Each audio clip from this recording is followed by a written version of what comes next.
all, and welcome. Today I wanted to go over kind of like my thoughts and opinions. Again, it's all my opinion on Diablo 4 and what we know so far, what's going on in the community, and all that kind of thing. The first thing I wanted to talk about is kind of a hot topic in the community, and it's the thought of the Battle Pass.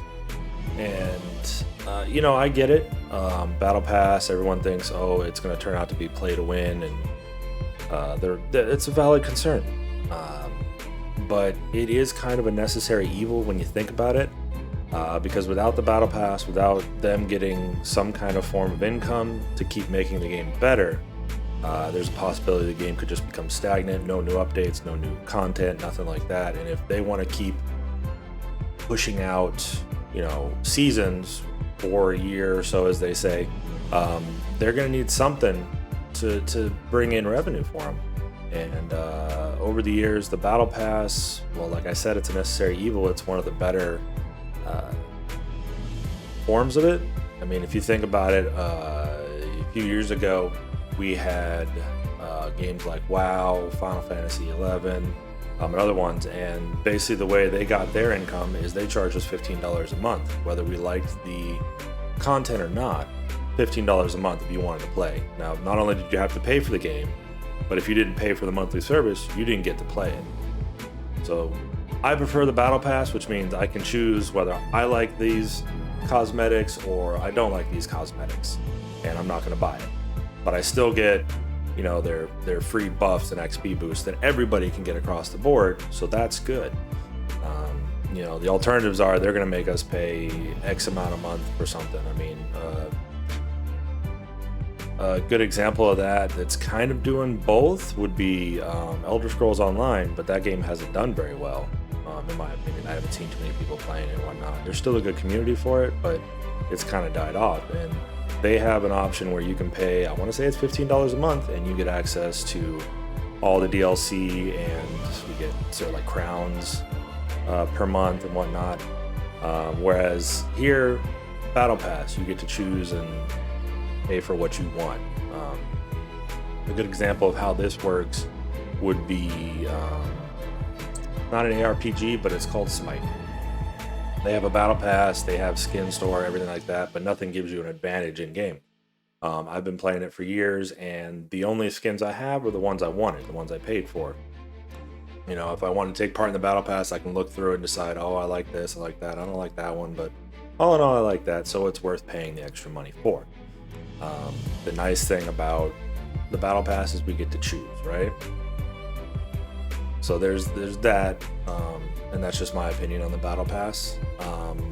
The other thing that I've seen a lot in the community is a lot of people putting out videos on guides and whatnot, and I've done it myself. I've got a guide out there, not necessarily a guide, it's just my thoughts on Druid, and that's what I'm going to be playing when the game releases. I really enjoy the Druid in the beta, and I've just put out a video just saying, hey, these are my thoughts on the different variations that I could play in it, and go from there. But there's a lot of people I've seen out there putting out videos like, this is the best, this is the ultimate leveling guide or whatever, and my only question is, how do we know?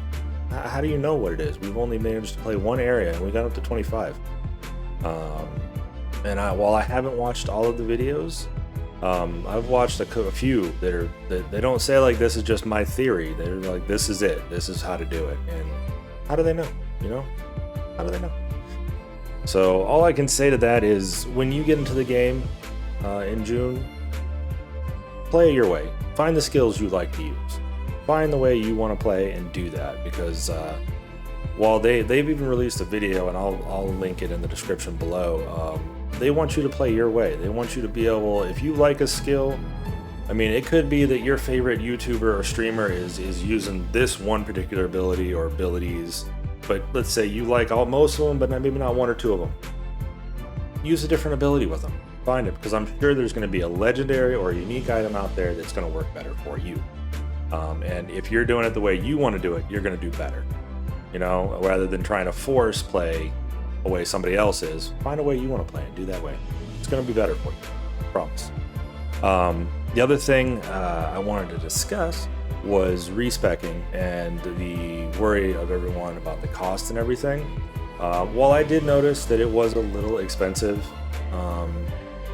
in the game, I think they want you, and I believe they've said this once or twice, they want you to have to make a choice. Like, you need to make sure that when you're putting this build together, it actually feels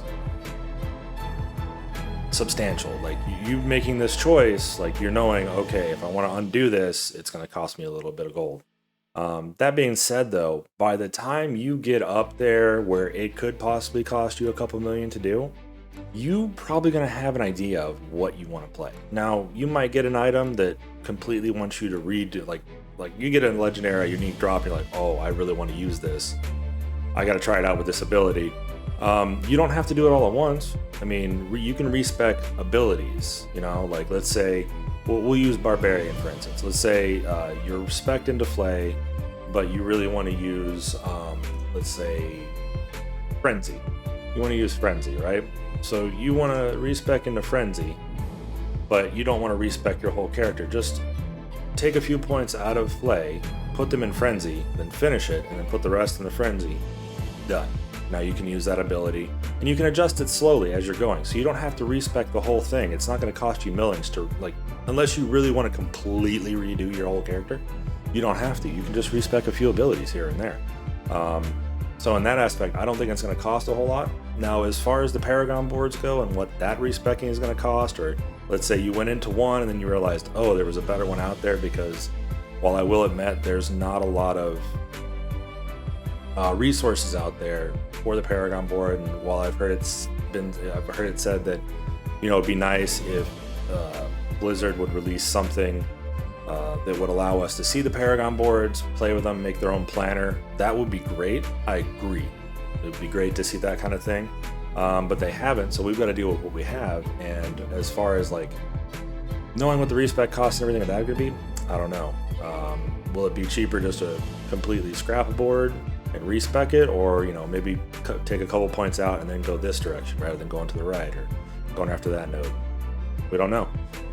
The other thing to keep in mind, though, is we've got, when the game releases, you've got a few weeks to play before the actual season starts.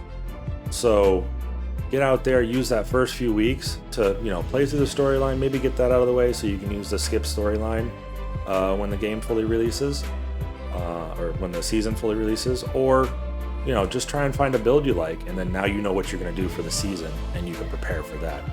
That's kind of how I'm thinking about it. I'm going to be playing, trying to enjoy the game, figure out different things, and then when the season hits, you know, I'm going to be able to hit the ground running a little bit faster, you know? But yeah, that's kind of my thought.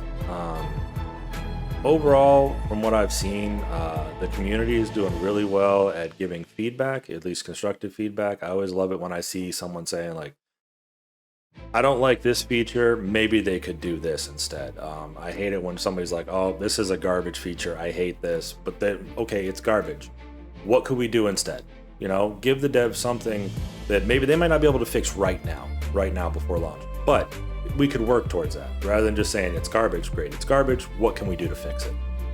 That's the best way to get anything to change. Rather than complain and then say, I would like to see it this way, because otherwise you're going to complain. If everyone else starts complaining, then they're going to change it, but it might not be the way you want it to. So we got to think about that. But I will say Diablo 4 looks like it has a really good future. There's a lot of good things coming out. I hope that Blizzard keeps up with it, you know? And always make sure, with any game, at least this is my thought process, I love to have fun in my video games. I don't want to make it seem like a job. I want to go out there and I want to have fun. And let's all just go out there and have some fun with this and enjoy it, you know? And I look forward to having some fun out there with you guys, killing some monsters and whatnot. And yeah, all I can say is make sure to hit that like and subscribe button. I'll catch you later.